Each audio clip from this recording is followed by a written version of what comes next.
Hello students. BSc part third का first paper core data का अपन अगला टॉपिक लेते हैं। पहले के चैप्टर्स में अपन ने कोर डेटा के मूल लक्षण और क्लासिफिकेशन के बारे में पढ़ा था। हम प्रोटोकोडेट्स में जो तीन उपसंग हैं, एक हेमिकोडेटा, यूरोकोडेटा और सिफिलोकोडेटा, तीन जो है उसमें से, तो हम उसमें पहला जो उपसंग है वो लेते हैं हेमिकोडेटा। ठीक है, प्रोटोकोडेटा में तीन उपसंग है, हेमिकोडेटा, यूरोकोडेटा और सिफेलोकोडेटा। तो वो प्रोटोकोडेट्स कंप्लीट हो जाएंगे, उसके बाद में हम यू कोडेट या ट्रू कोडेट्स जो है वो पढ़ेंगे। तो हेमी कोडेट्स लेते हैं आज ऑप्शन। हेमी कोडेटा में आदिम कोडेटा रखे गए हैं, प्रिमिटिव कोडेट्स जो हैं, प्रारंभिक कोडेट्स हैं, उनको रखा गया है। और जैसे इनमें उनको इन्वर्टिब्रेट और वर्टिब्रेट के बीच का कनेक्टिंग ग्रुप है ये हेमी कोडेट।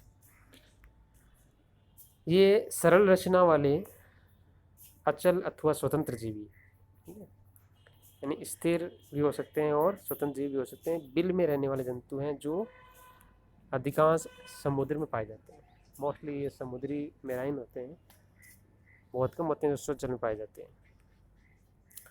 नोटोकोड जो है, जो कोडेट्स का प्रारंभिक और मूल लक्षण है, वो केवल शरीर के अगले भाग में मुख के आगे स्थित होती है। यह मुख गुहा की छत से निकलकर, जिसका नीचे का पार्ट है हेड का, सूंड के आधार तक फैली रहती है। इनमें पूंछ, एट्रियम और कंकाल तक नहीं होता है। शरीर को तीन भागों में बांट सकते हैं, आगे वाला प्रोबोसिस या सूंड, बीच का थोड़ा कोलर और बाकी जो है वो धड़ है। इनकी ग्रसनी की दीवार में कई जोड़ी ग्रसनी दरारें या कलोम छिद्र होते हैं। बेगवा या सिलोम तीन कक्षों में विभाजित होकर शरीर के तीन भागों में स्थित होती है। रुधिर परिवहन तंत्र सरल होता है, जिसमें केवल एक पृष्ठवाहिनी डोर्सल वेसल और एक अधर वाहिनी होती है। तंत्रिका तंत्र में एक पृष्ठ तंत्रिका रज्जु, ठीक है, पृष्ठ तंत्रिका रज्जु और एक अधर तंत्रिका रज्जु होते हैं। जनन जो है वो लैंगिक प्रकार का होता है और जनद एक से लेकर कई युग्म तक होते हैं। ये इनके मेन फीचर्स हैं। और इसकी दो क्लास हैं। सब फाइलम हेमिकोडेटा को दो क्लास में बांटा गया है, एंटेरोनिस्टा और टेरोब्रेंकिया। ठीक है, एंटेरोनिस्टा का एग्जांपल बेलेनोग्लोसस और सेकोग्लोसस है। तो बेलेनोग्लोसस जो है वो हेमिकोडेटा का टिपिकल एनिमल है जिस पर क्वेश्चंस पुटअप होते हैं एग्जाम्स में।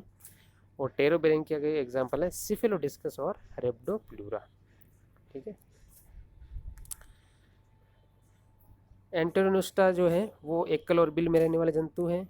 जंतु सामान्यतः लंबे कृमि समान होते हैं और इनको टंग वर्म कहते हैं, जीवाकृमि या एकोन कहते हैं। इनमें क्लोम छिद्रों और अथवा ग्रसनी विद्रोह की संख्या बहुत अधिक होती है। आर नाल एक सीधी नली की तरह होती है और गुदोद्वार अंतिम सिरे पर स्थित होता है। शुंड और कॉलर के बीच में कम चौड़ा व्रंत भाग पाया जाता है और एपिडर्मिस जो होती है रोमयुक्त और ग्रंथिल होती है। एग्जाम्पल है इसके बेलिनोग्लस और सेकोग्लस। दूसरा जो क्लास है वो है टेरोब्रेंकिया। ये छोटे आकार के अचल और नलिका में रहने वाले एकल और निवयी जंतु होते हैं। इनकी ग्रसनी में या तो केवल एक जोड़ी क्लोम छिद्र होते हैं अथवा उनका पूर्ण अभाव होता है।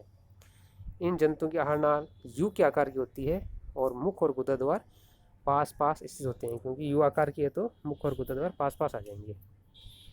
और इन जंतुओं में सुंड द्वारा निर्मित मुख बिंब बक्कल डिस्क उपस्थित होता है, जिसके आधार से दो से अधिक स्पर्श के समान भुजाएं निकलती है। एग्जाम्पल है सिफिलोडिस्कस और रेप्डोप्लूरा।